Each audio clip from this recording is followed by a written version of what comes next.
Boom, boom, boom. We are live, everybody. Boom. Sorry for the delay. And for some special people out there, kaboom, kaboom for you.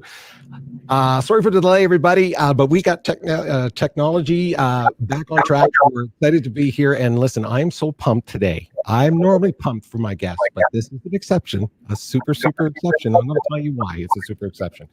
Because we don't normally get the likes of these people on LinkedIn to talk business, to talk leadership, to talk about team building, all those things. So I'm super excited for that guy right over there. Please welcome Brad Treliving.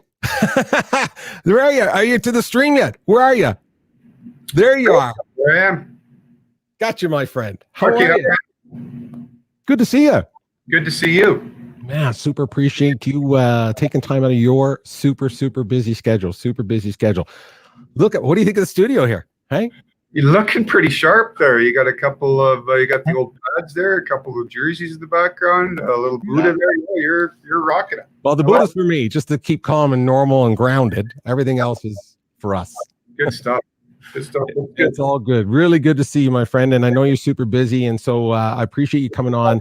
We're streaming on different platforms, but specifically LinkedIn, and we're going to talk about business. And so this is going to be fun because you normally are speaking to, sports broadcasters and all that kind of stuff, and talking about trades and signings, and we won't go there today. We're not going to do any of that today. So I hope that's a little less off your plate today.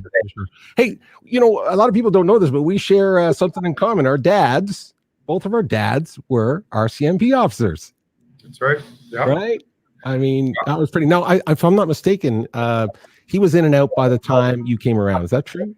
Yeah, he was just getting out when I came around. He was just getting out of the force.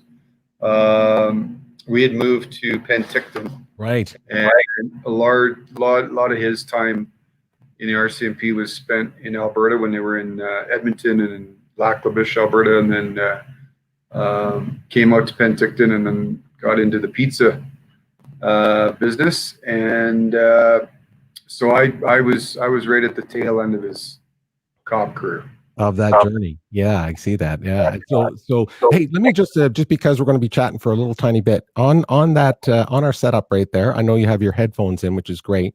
Yep. I think I'm getting some echo on. I'm coming back through your echo a little bit. So just on the cam mic thing, I just want to make sure your phone is off and all that stuff. Yeah. Because you can hear me bouncing back. I don't want to hear myself bouncing back on you. That's for sure. Okay. That sound good? Yeah. So in the inside of that setup there of where we are, you'll see a microphone set up, and look for internal mic or something like that. Or maybe you can set up your headphones for that, if you will. We've just been having some technical difficulties, people, because the internet. Listen, we're live. That's what we do. It's live. It's going to happen. So can you hear me okay right now, Brad, without having? Yeah, I can hear echo cancellation. I can get rid of that. And that should help you a little bit. I want to make sure. Yeah, there we go. Is that better? I think it's coming back actually more now. It is. Click that. Okay, hold on. See, I told you we should. We'll try this again. That's okay. There we go. That's better. That sounds better to me. Yes. That's better. That's cool. Hey, so listen, like I said, I know you're a busy guy. Talking about the RCMP and so on, and so you didn't do the moving around part with your dad and so on. But and I won't stay on this for a while, but because we are talking about business, leadership, team building, these kinds of things today. Obviously, your dad is a very successful business person, and most people in Canada know who he is, and so we're not going to go in that direction right now. But as a business person, he, again, super successful. What kind of attributes or characteristics from your dad that you admired most about his business, and did you bring any of that forward in what you're doing right now? Well, certainly, I would talk to him and still do on a regular basis, and probably the two biggest things that we talked about, and a lot of the same principles, I think, are, whatever industry you're in, I think there's a lot of things that's transferable. Regardless of what endeavor you get into, the two things that he would talk a lot about is, number one, you've got to have a strong work ethic, whatever line of work you're in. And I know that sounds motherhoodly and But it's true. I mean, you have to have success. You've got to be able to outwork the competition, and for him, it's always about having having a dream and having a goal and pursuing it. And that's what he did. The two things that he really wanted to do in his life was be a cop, number one, and then after that was to get into build and grow his own business, and he did it, and both were dreams and things that he believes firmly that is whatever age you are, whatever occupation you're in, you got to have a work ethic, a drive, and a dream that you want to attain. Yeah, so I'm guessing that's the main one you carried forward is like you'll outwork people. I've heard that. Actually, I was talking to someone today who said to me, and they texted to me, said, "There's the hardest working GM, and you're also known as probably the nicest one. So how can you be the hardest and nicest one? Is that possible?" Well, I don't know. That's nice true. And hardworking. Yeah. Well, I just think that's again, that's something that I sort of grew up around. There's sacrifices that you have to make, but I think those are foundational issues that you need, whatever line of work. I don't think most of us, and I'll put myself in that category, are not going to rely on pure ability in whatever discipline we're going for. You have to, and there's some that are just talented enough that that's able to carry them. But I think that's a very small portion of people in today's society. And regardless of what, I don't care if you're in the hockey business, you're in the pizza business, you're in the music business, whatever it is, there's competition. Everybody's competitive, and ultimately, your ability to outwork the guy or the person next to you could be the determining factor. So it's something that I'm not that bright, so I've always had to be a little bit harder worker than the next guy just to survive here. You stole my line. That's me, not the sharpest tool in the shed, but I'll outwork you. I agree with you. That's fantastic. Now, speaking of family, I know you're a super big family man. You have an unbelievably cool family. 2 daughters. I know this has been a strange year for you. I'm thinking obviously 2020, it's just changed everyone's lives, especially professional sports. And so you've been spending probably more time at home than normal. And you're spending more time with family than normal. I know the communication is probably just as tight when you work, but it's different now. You're in each other's space more often. I'm just curious with young girls, with a family. What kind of conversations are you having with them right now to keep them sort of, upbeat about the future, and what kind of things are they concerned about, and how are you kind of dealing with that and helping them through that process? Well, you know what, Clarke, we've gone through phases. So you're right. A couple things for our family situation. It has been unique because this is, and they remind me about it all the time. This is the longest I've been around. So it was kind of neat at the beginning. I think as the longer we go here, they're kind of like, okay, this was good while it lasted, but we're going to get back playing, and you're going to get out of here at some point, aren't you? And so that part's been really good, like to be around them a lot more, and just like on a regular basis, you're home for dinner every night. I think I've been on one airplane since March, 1 or 2, flights, which is, so we've spent a lot of time together. We've gone in phases where early on in this thing in March, I've got 2 teenage daughters, and the first reaction was, school's out, right? So there's a little bit, and then you had to, there had to be a little tightening at home here where we say, okay, this isn't just sleeping in all day. Now we're going to the homeschools. We had to get back on schedule and do that. And I think like everybody, and I feel for, everybody involved in this, and young people too, there's just been a lot of confusion for them, right? You look at school got stopped, they got started up again online, finished online. In our daughter's case, their school opened up in the fall, so they went back. They've since now are back home online when sort of the latest round of restrictions happened. Their sports have been stopped. So you talk a lot about, to me, I think it's like we do with everybody. There's, as difficult as this is, we have to remember that it's a moment of time that we're going to get through, right? We are going to get through it. And what I think it really, and a learning lesson out of all this is discipline, right? Discipline is such an important, we talk about it in our life, for everybody's life, discipline, in what you do and how you live and things you shouldn't be doing. Well, it's even more important right now. And it can be frustrating. It can be hard. Sometimes it can be boring. But we've talked a lot about, the need for discipline in not only protecting ourselves, but those around us and those who we come in contact with. So it's had its ups and downs. We went through the phase where we were playing cards every night to board games to, we've run the gamut on the Netflix. So we've kind of hit them all, but certainly spending this extra time at home together has been a blessing in all this chaos that we've gone through. Yeah, absolutely. And just what you just said, especially young people. I mean, a lot of hopes, dreams, and aspirations have been put on hold. And I'm thinking even young hockey players, you're 16, 17, 18, 19, and all of a sudden everything stops. That must be very, very overwhelming. So again, kids and young adults are probably a little bit more affected than an old guy like me or other people. And so no, those are great conversations.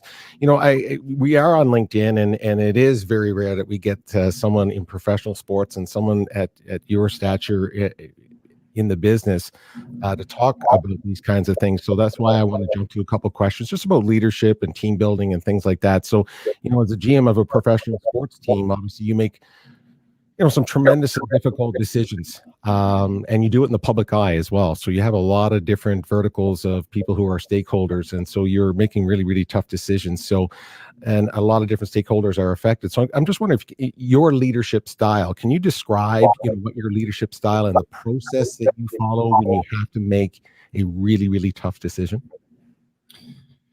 Yeah, I think, when you talk about it, I think a certain style has got to be what you're comfortable with. I'm a big believer in, as you get anybody in leadership position is, it's who you surround yourself with and the people that you work with. And one of the things coming here is there were some people here, and the people that we've added since I've been here are really good, smart, intelligent people. That everybody's got to be on the same page and pulling, you can't have somebody not, on the same sheet of music as everybody else. And I think building your team, we always talk about the team on the ice, and that's what everybody sees. But you have to have in this business a team off the ice that you surround yourself with. And I feel very much I believe very strongly in a collaborative effort. We share everything, we discuss everything. I want input, and it's not, I think you have to, everybody can say, let's get somebody with a different view, but you have to encourage a different train of thought than just what you have, right? Like I can't be the smartest guy in the room every day, and I've got to be comfortable with people that say, you know what, I know you think this, but I think something else. And that's the only way you grow as an individual, grows as an organization, grows a company, whatever line of work you're in. Is you need people that are willing to debate, look at things differently.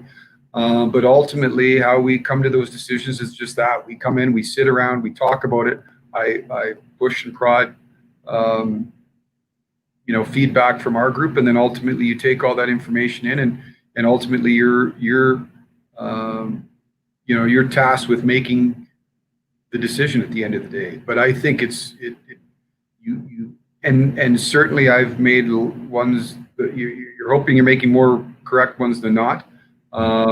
There's been mistakes along the way, and when those are happen, you realize, you try to figure out why they were, but you dust yourself off and get back in the batter's box and ready to take another swing. But I think you try to get as much information as you can.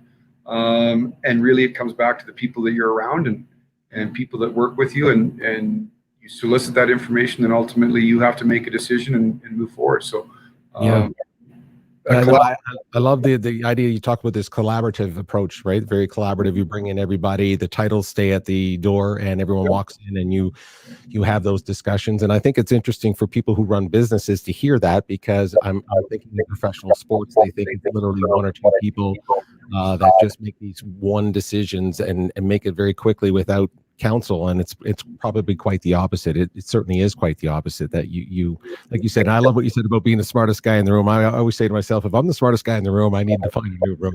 Right.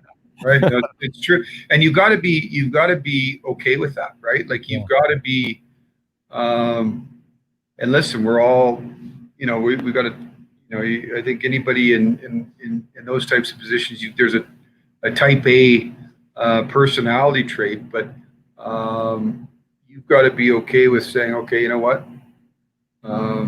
There may be a better way to skin the cat here, or have you looked at it this way? And so I encourage people,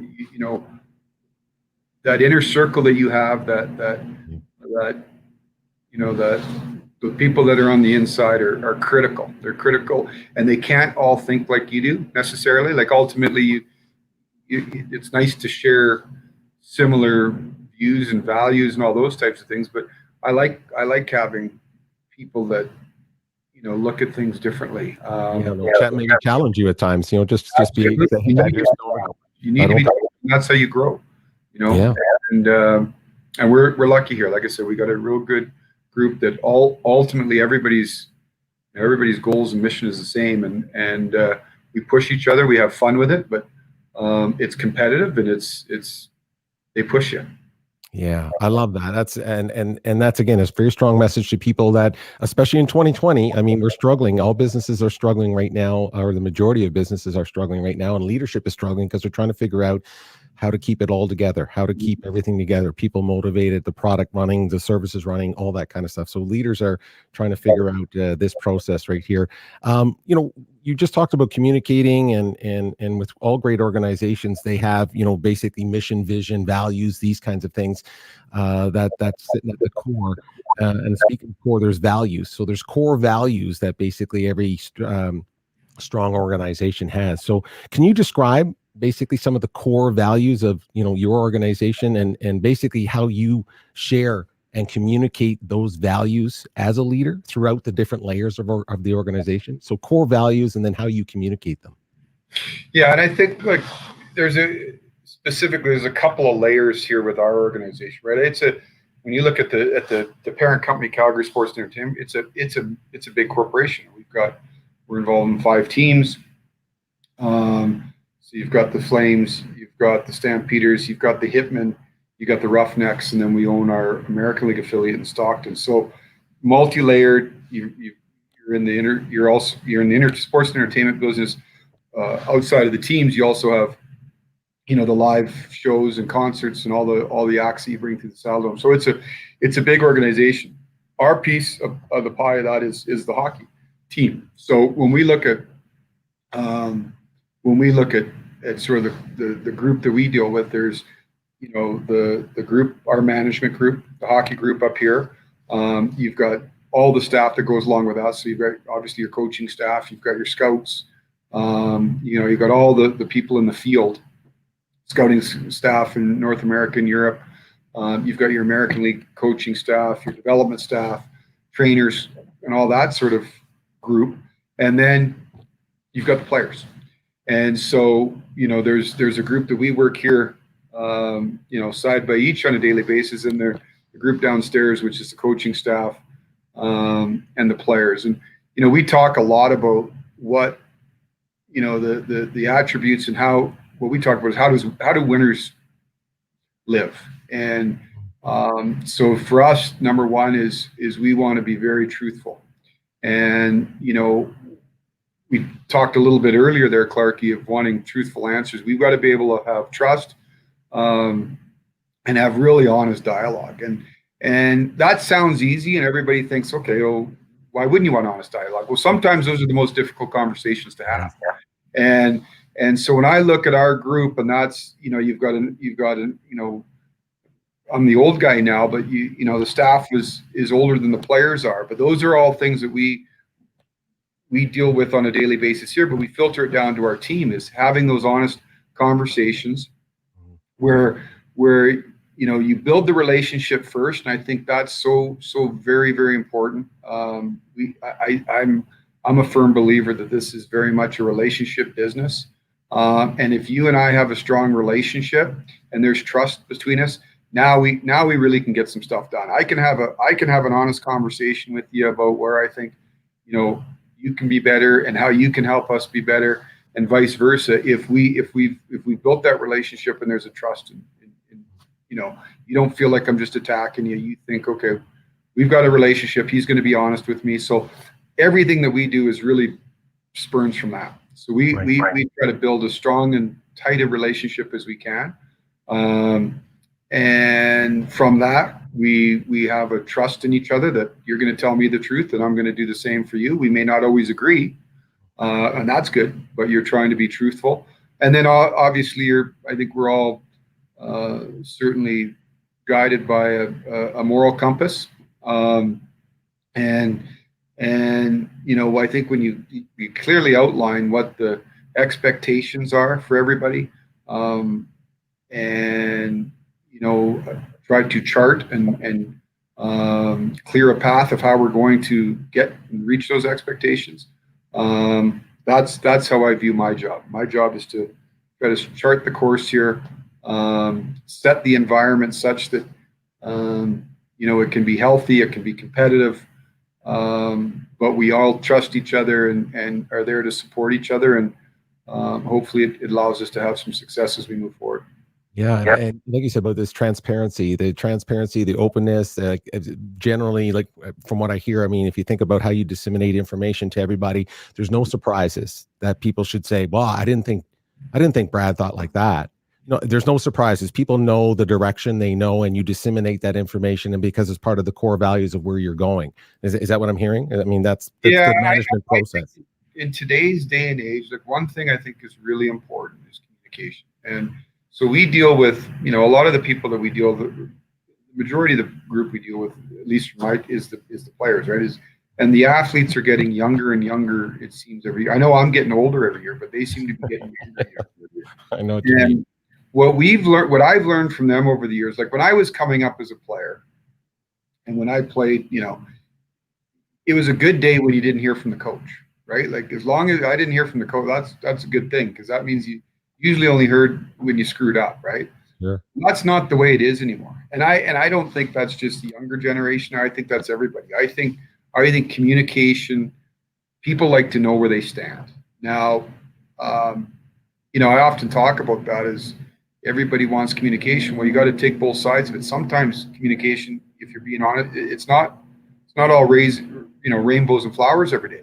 But I think that's important too. If there's something you're not happy with, or something that's bothering you, or something that's going wrong before, things boil over, is you have that daily reaffirmation, daily communication of where things sit and how, if things are well, how can we make them better? If things aren't good, how are we going to get things back on track? If something's bugging you, let me know. And we encourage that here. And I think, that filters down from our management group, and certainly at the player level, where they deal with the coaches on a more regular basis than they deal with me. Jeff and his staff are big believers in that. You may not like everything that you hear, but we're gonna talk to you. We're gonna communicate with you. We're gonna let you know where we stand, and vice versa. If you've got ideas, if you got thoughts, if things are bothering you, we believe that you need to be able to come in and let us know. So I think in today's day and age, and then you couple on top of that, take out the hockey part of it, Clarke, but just the world we're in right now, yes, it's important to communicate. I know when we first went into this, this pause when the pandemic first hit in March, we communicated with our guys almost on a daily basis, and for a lot of time, there was nothing new. And then we move that into every couple of days or once a week. But even if there's nothing new, just a little bit of that daily or that regular communication to keep people apprised, let them know you're thinking of them. And you feel also that you're not missing anything. You don't hear from somebody for a little bit. Okay, what's going on? What does Right. the person think, or what if I missed something, or is there news? So I just think when there's chaos, when there's a little bit of turbulence out there, it's even more important to make sure there's strong lines of communication. I couldn't agree with you more. And it's similar to it's like a family, right? I mean, that if you aren't communicating with your family, and 2 or 3 days go by, a week go by, you're like, well, what's going on? Like, what's going on? And you feel disconnected. And like you said, an idle mind is the devil's workshop, as I like to think. And so if you're not communicating, you don't know what people are thinking, and then you start making up stories, and next thing you know, you're disconnected. And so that's a great point about communication. Now, speaking of communications, I'd be remiss if I did not mention that your PR department is basically considered the best in the NHL, best in basically professional hockey. And I'm doing that not because I know people there, but it's just true. And it's about, we just talked about communication and so on. And I know that, your organization has won something referred to as the Dick Dillman Award twice, which means that basically you're considered to be, the most open and accessible, if you will, to Professional Hockey Writers Association, which is a big deal in professional sports. It's all about communicating and how you do that. So I think, and I just want to quote what it refers to, and it leads up to my question, which is, it says that, Peter Hamlin, which is your VP there, it says Peter and his team have encouraged a culture of openness and cooperation with the media, with the fans and the readers coming out as the ultimate winners. So, it's Peter Hanlon, it's Sean Kelso. I think Dalton, is it Ulrich? Yeah, Dalton just left, but they're very deserving of a shout out here, because they are. We're lucky to have them. We're proud of them. Yeah. And not only do they represent us so well, and you're right, I think they're the best in the business. But it's such an important aspect of they're the conduit to take our message to our fan, our customer. That's right. And sometimes it's not always perfect. Like we haven't achieved our goal here, so we of winning a cup. So anytime you don't do that, you've fallen short. But you still you've got to still communicate your message to your fan base. Sometimes they're not happy with where you're at. Some days there's not. It's not a good day, but those guys and all the people in the communication staff are such a, as well as our community relations, our PR staff, all of them do a very, very good job, not only servicing, the media and their needs and requests, but ultimately servicing our fan base, which is telling our story. Which is a huge part of what we do here. So they're deserving of the accolades they've received, and a wonderful job. Absolutely. And the point of me mentioning that is the idea of culture. And of course, all organizations have a culture, and they either develop it or it becomes developed. It comes from the people that are involved. Like you said, you just talked about it earlier, who you surround yourself, who's your inner circle, and so on. And so this culture of openness and cooperation, I mean, that's something that comes from the top. It comes from, the PR team that we just talked about, whether, Peter and Sean and that group, they still get that sort of, that culture has to be driven from, from these core values that you talked about. How do you as a leader sort of encourage that? How do you encourage and amplify that culture internally? How do you do that as the leader? Well, I think sometimes culture can be, everybody talks about it, right? Everybody talks about it, and it can be over spoken about. To me, culture is what you do all the time, right? It's who you are, it's how you live, it's how you prepare, it's how you work, it's how you treat each other.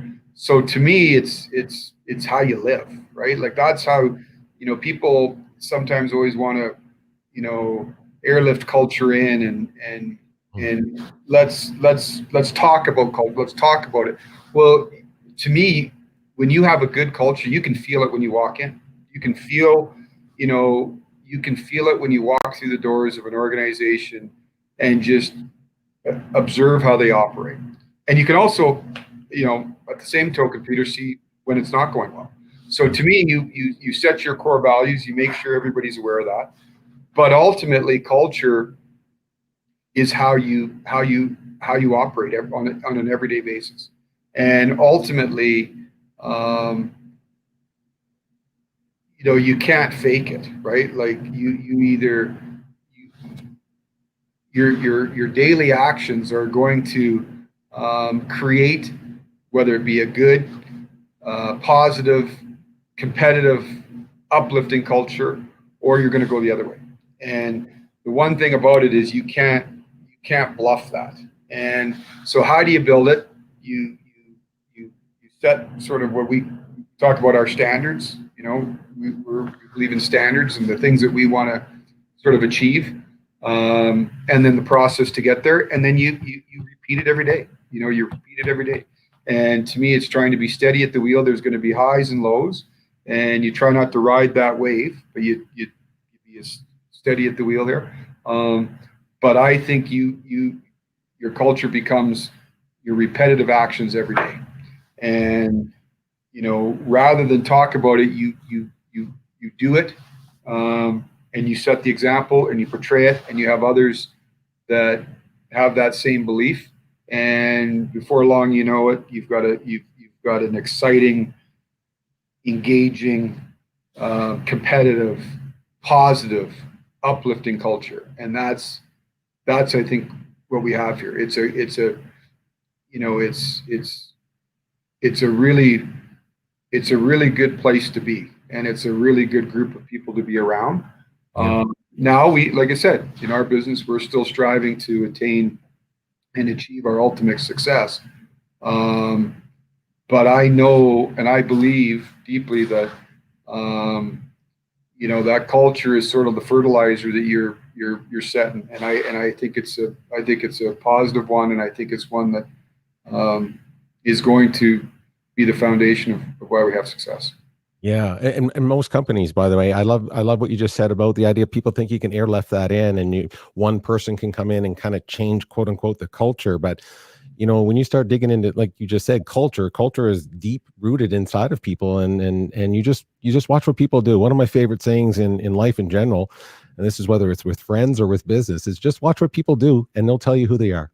Just watch what they do, not what they say, but what they do, and just watch what they do. They'll tell you every single time. And the thing is when they show you who they are through their actions, believe them, because that's basically it. And like you said, the culture of your belief and so on will come out in your actions. So you're building an amazing team there, obviously. And so it sounds like you're happy with that process for your organization. Let's talk about for you personally, mentors. There's nothing like in people's lives to have a mentor.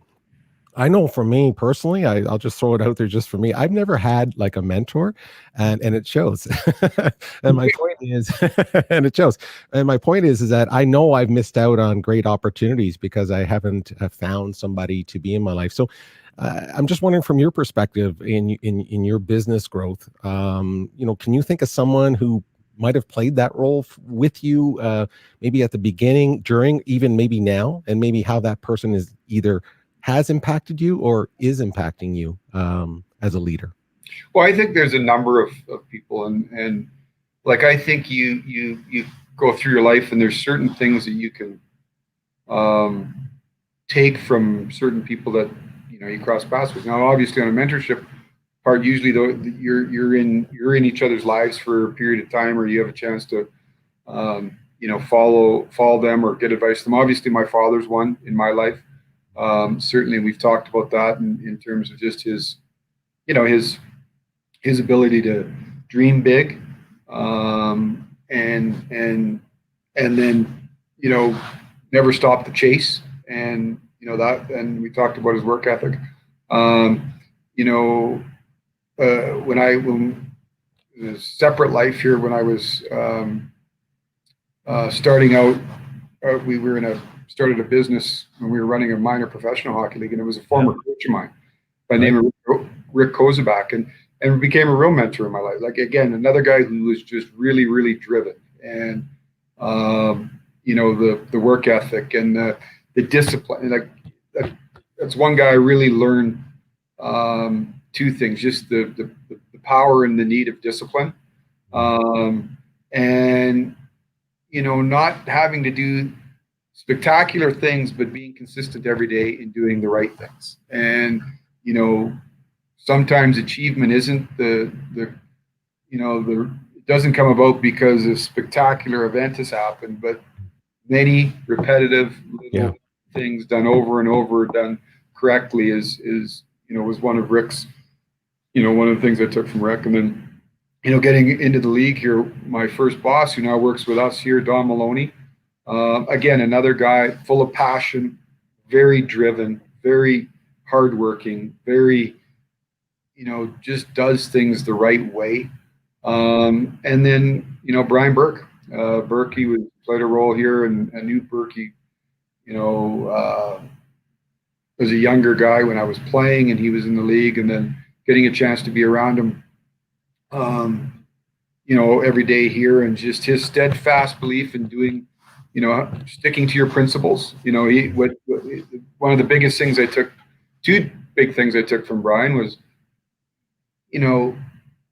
if you believe what it is right, it doesn't matter what anybody, if you're on an island, that's fine. That's fine. If you, be true to your convictions. And then, the other thing, which people probably don't know about Brian, is just, he's an incredible father. He's gone through tremendous heartache, losing a child. But, when he was here, he'd be going back and forth to Toronto every second week, and it didn't matter rain or shine. That was on the schedule, and he was going.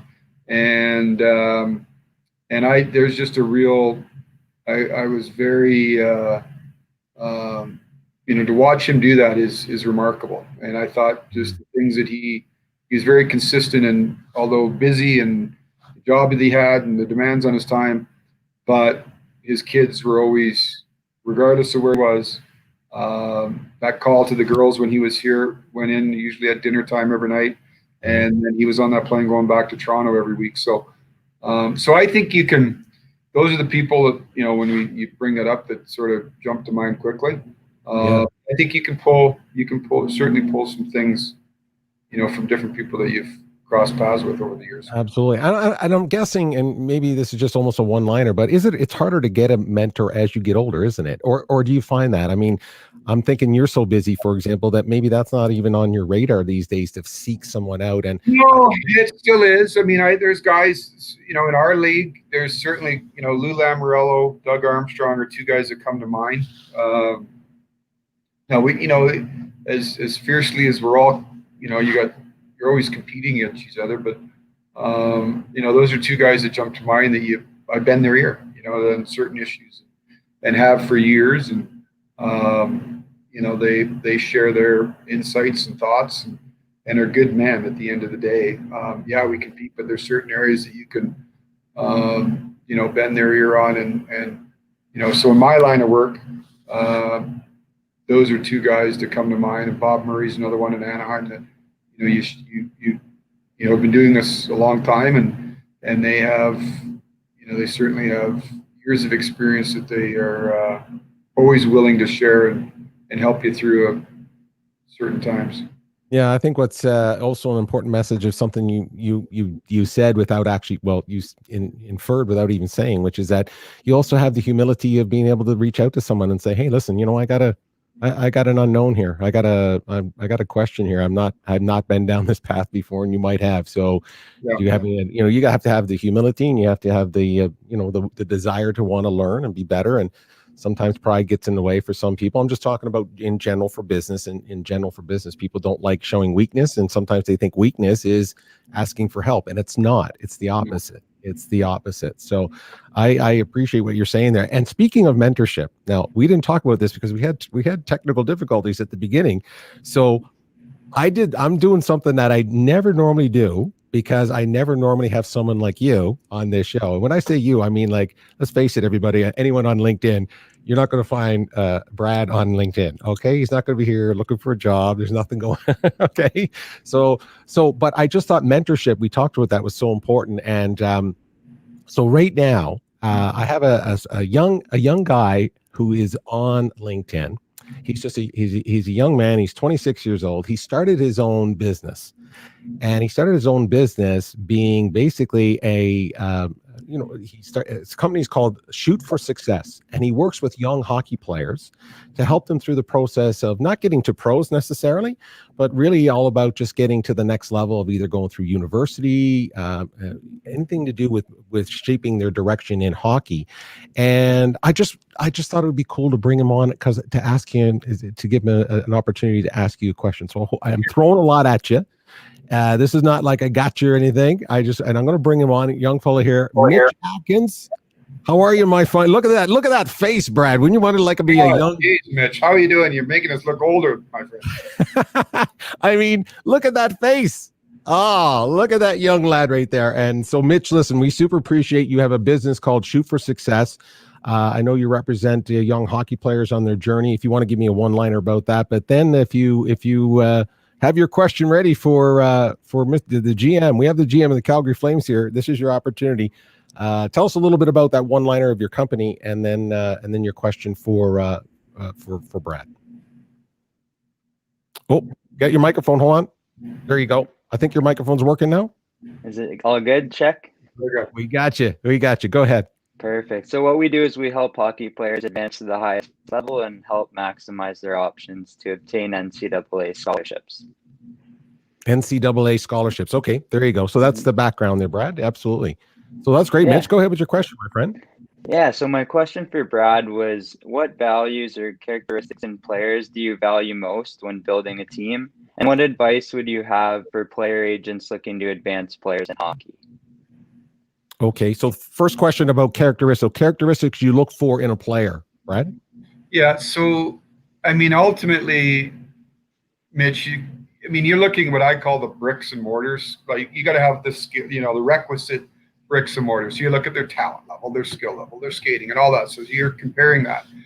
But when you get into, the whether it be the draft or you're looking at, acquiring players, to me, it's their competitive level of how hard are they willing to work to maximize the assets that they have. So if you've got a player here and one's, by our grade they're both 3 skaters, but player A is going to do everything he possibly can to push 3 closer to a 1. Though that's the internal, what we call it, the internal fuel that is going to maximize all the talents you can have. So you need talent. You need to have the ability. And when I say talent, whether it's skating, shooting, passing, vision, the ability to think the game. But this level it's within margins. And it's those people that are willing to do whatever they can to get the most out of whatever it is they have. That's ultimately the determining factor, and sometimes the deciding factor on player selection. Wow, fantastic. The other question, Brad, just so I'll repeat it for you. It's about advice for a player agent, or advice for player agents who are helping advance players. Someone like Mitch, who's just starting out his business, and he's it's very competitive, Mitch. You're in a very competitive business. I think being able to ultimately, how can you best help the player? And, I look at it now sometimes, and this jumps back to a little bit earlier in our conversation, is being able to have difficult conversations with those, staff or those players. So I'll use an example, Mitch. If the player is looking at here and they're coming up to Mitch and say, okay, why would I go with Mitch? What's Mitch, what's Mitch going to be able to do for me? And a lot of times in today's day and age, it's, how can you help me, or what can you get me? And I think, and again, it sounds motherhoodly, is a lot of everybody's going to do the same things. You're going to make the same calls for them. You're going to, try to do as much research and give them as much advice on whether they're picking a school or, whatever it may be. But being able to have those hard conversations with them to say, this is areas that you need to be better in, or this is an area that we need to improve upon, or, here's really, tonight's game wasn't perfect. So here's some areas that we can dig into versus just telling everybody what they want to hear all the time. That certainly feels good and it sounds good and makes people sometimes feel better. Is that ultimately helping the individual? I don't know. And so I think there's certainly all the services that, an agent would, or a representative with an advisor or whatever term you may be using, and whether they're junior players or whether they're going to college. But ultimately, I've found in the business, and it, like I said, it's competitive. Those people that have got a belief in the player, and the player's got belief in them, and they can sit down and say, "Hey, this is maybe not what you want to hear, but it's what you need to hear because it's going to help you ultimately achieve what you want to achieve." I think that would be really important to have. Wow, that's super great advice. That's great life advice. That makes sense, Mitch? Yeah, no, that was perfect. Thank you very much for your time. That's fantastic, Mitch. I hope you got something out of that, my fine friend. Good luck on your with your business, and you just heard it from somebody in the business right now. That's great advice. So I hope you got something from that, and that's that mentorship we just talked about, Brad.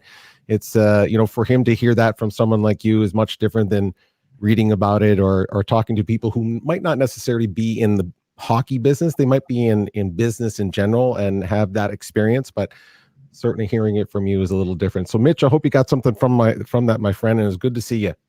Yep, I certainly did. Thank you both for your time and have a great rest of the show. All right, appreciate it. Good luck to you, Mitch. That's fantastic. How cool is that? Hey, thanks for doing that, Thanks for doing that. I appreciate it. I threw that at you, and I should have prepped you earlier for the show. I'm sure. I think your PR guys are going to be all over. Technology. You got guys popping in, and you got screens flipping around. You're kind of a technological wizard over there. Oh, hey, thank you. I appreciate that. Thank you. Appreciate that. Hey, listen, I'm eating up so much of your time. I'm super respectful of it. So I really appreciate that. We're getting to the end of the show. Believe it or not, we're getting to the end of the show. I just want to ask you this. Here's something I want to hear, and because I think it's super important. Just like you said, where we are in the world today. So it's a bigger question. We're talking about things that that are affecting all of us. I mean, it's affecting all of us. So I'm just, from your perspective in who you are, just as a person, not necessarily from your organization. You can tie it to that if you want, but what things are keeping you hopeful right now? What are you optimistic about as we move forward into a new year, a new time? Things have changed, obviously, but I'm just curious of what keeps you hopeful and what keeps you optimistic. Well, I think by nature I'm optimistic. But I think, you know what, we're resilient. I really do think we are resilient. These are they're difficult times, and the biggest, like we've all, like everybody's gone through adversity and difficult times. I think what the challenge in this situation is, for so long now, there's no timeline, right? Like if I said to you, Peter, things are going to be difficult, and but in 6 weeks or 6 months or a year, it's over. You can build up towards it. So this continual, and we talk about it all the time, this Groundhog Day, that it's, you're just sort of, it feels like you're there's no end game, right? Yeah. So that's, to me, the biggest challenge, as well as all the, so many things that people have gone through, whether it be from obviously health, financial. I mean, everything's been turned on its ear. So your heart goes out to everybody that's gone through so much difficult times. But what keeps me hopeful is I think we're really resilient. I think, we've been through, and when I talk about that can be, talk about your own family, your own organization, you individually, us as a city, a province, a country, a world.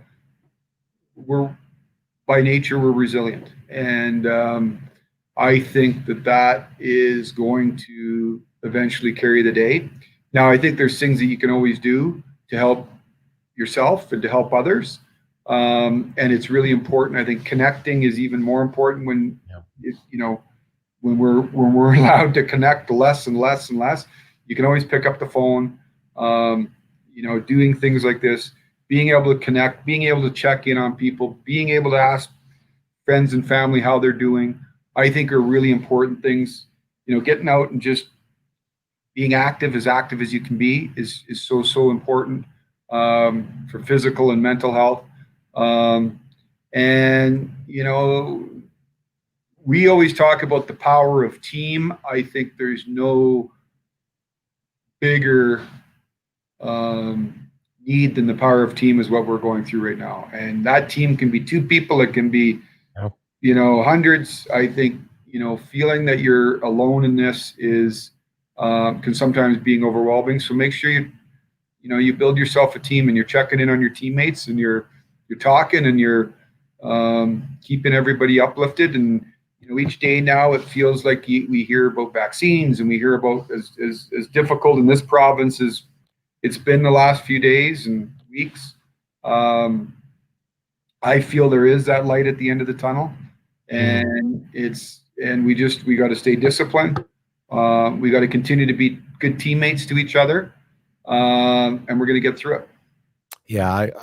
Again, you said a team. It could be just like you said, could be husband, wife. It could be, a single person staying in touch with their mom or their dad. It could be whatever that team is. I couldn't agree with you more. It's so important. I know for me, I'm trying to be transparent as much as I can with people. It's like, I struggle with these things every single day. I think most people do. And you have to reach out. You have to, like you said, discipline yourself to want to make that call, to call somebody, reconnect with them, say hello, all those things that you talk about. The great thing about, your business is that is the business. The business is about team. And so that's what's so great about your organization and your line of work is that you are surrounded with some great people. So I think there's a real advantage to that. And there's a lot of people who work for companies that don't feel that way. So here on LinkedIn or anywhere else, if you're in an organization where you don't feel connected, you have to find another team somewhere. You have to find it your family or something. So hey, Brad, listen, I want to ask you this question. This has been, that story from that guy in Chicago. There's a goalie. You always have a third goalie. You know that, right? Of course I know you know that because you're supposed to have a goalie in case 2 goalies get sick or something. Is that right? Mm-hmm. Is that how that works? Yeah. Yeah. So and that guy in Chicago got a chance to literally come out of the stands. I don't know if you remember that story. It was phenomenal. It was cool. So the odds of you and I doing this again I'm going to guess are slim just because, hey, I'm going to guess it's slim. Anytime, Peter, anytime. I appreciate it. So I'm going to throw out right now, I'm going to throw in my hat to be the third goalie. There okay. So I have your attention. I'm going to show you a couple clips and you can just tell me if there's an opportunity there for me to come down. I got all the gear. As you can see, you got the jerseys, got the pads. Your step one is you've got, I got the gear. Budget. We don't have to buy any pads. That's right. Color match. That's good. Right? Look at the setup right there. See this? Look at that guy. Now watch this. This is like I said. You're facing the wrong way, Peter. You got to be facing the other way. Well, I'm going to show you some. These are highlights reel. The only thing I need now is someone like a Ryan Leslie to pull me aside and say, "How did you make that great save?" So here we go. Watch how even when there's nobody in the stands, I'll never give up. Watch this, buddy. Watch this. Watch. Deke me out, but look. Oh my gosh. Hashtag. Watch slow mo. Oh, that's unbelievable. That's save of the year right there. Did you see that? What do you think of that? I think that's a possibility. I think it looked great. I tend to not like having my goaltender facing his net when the puck hits him, but I mean, at the end of the day, it's just a matter of keeping it out. So whatever way you keep it out, you kept it out. There you go. And now the very next play, he tries to do this. Watch this. This is what he tries to do. Look, very next play. Watch this. Watch. Boom. Oh, forget about it. Look at that. Come on. Let's look at the replay. Let's look at the slow-mo just to make sure it wasn't rigged. And watch this now. Just a little. Look at that. Wow. Oh, come on. That's pretty good. Now, how long did it take you to get back? Watch this. I just want you to show that one because I bet you're thinking, does he ever score on you? So here's one. I just want to see if he does score. Let's try this one. Watch this. and he's shooting, and it's just weird how that happens. You just can't see it. Camera. Now here's the last one I'll show you. Again, it's about never giving up. This is what it's all about, never giving up. So here's another one. Watch this one. Here we go. He dekes me out. Watch this pads. Boom. Oh. Watch this one. Terrible goaltending, but I said, okay, I'm out. I might as well just throw up my pads, see what happens. Look, boom. Jeez. It's again, I don't know what to say. I just style points, I guess, and you keep them out. Those are spectacular saves. Hey, what can I say? Those pads right there. So look, I got the jersey, I got the pads. I can come to games. I live in Calgary. It's pretty straightforward stuff. Stay close to your phone. If we get back up and playing here, we'll be on speed dial. I'm all good. I'm negative, so everything is all good. All that kind of stuff. The last thing I'll leave you with, my friend, is that we don't get to know Brad. People don't get to know Brad. Like, you're always on either TSN or Sportsnet. You're doing something. You're on a sports show and you're talking hockey and all that kind of stuff. But no one gets to know Brad.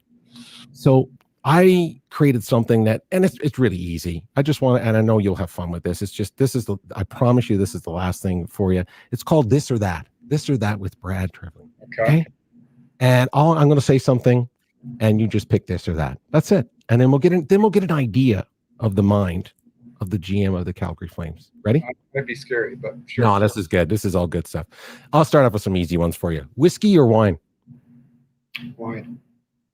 Spider-Man or Batman? Batman. 60s music or 80s music? Oh, 80s for sure. 80s music. There you go. My hair is stuck in the 80s. I can totally relate to that. Movies. Shawshank Redemption or Gladiator? Shawshank. Love that. Nice. Chinese food or Italian food? Ooh, that's a tough one. I'm going to go with Italian, but it's close. Well, it goes with the wine, right? So That's there right. you go. There you go. Perfect with the wine. Skydive or scuba dive? Oh, not skydive, scuba dive. Have you scuba dive? Have you not skydived? Not skydive. Scuba dive. Okay, how about this one? Visit the International Space Station or visit 100 countries? 100 countries. Yeah, people, right? Yeah. People, culture, music, all that kind of stuff. This might be easy. I'm going to throw it at you just to test the metal here. A day talking music with Bruce Springsteen or a day talking hockey with Bobby Orr? Yeah. You know what? That is a tough one. I bet Bobby's glad to hear that. I may have to go with Springsteen. Hey, listen, I'm just being honest too. Hey, that's me. I'm just being honest. Yeah. I'll read Bobby's book, but I want to sit with the boss. Yeah. That's me too. How about this one? Final shot in a shootout, Gretzky or Lemieux? Jeez, that's a tough one. You know what? I'm going to take Wayne. I work with Wayne in Arizona. I'm going to take Wayne. Right. And just why is that? Just record, just the record? Just well, you know what? And Mario, look, Mario is unbelievable. Like, right. But I'm going to take Wayne. Okay. We'll edit this one out. That's okay. How about this one? Hope or freedom?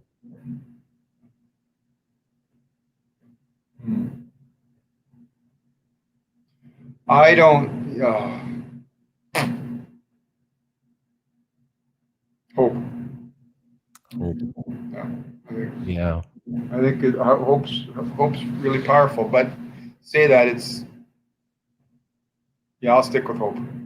Yeah, I agree with that. Well, I personally sort of agree with that. I mean, if you don't have freedom, you could still have hope, and I was say exactly. Yeah, it kind of keeps you through that. And I heard an old phrase, and I think you might relate to this, but there's an old saying about hope is the idea that you can basically live 3 weeks without food, 3 days without water, 3 minutes without air, but not 3 seconds without hope.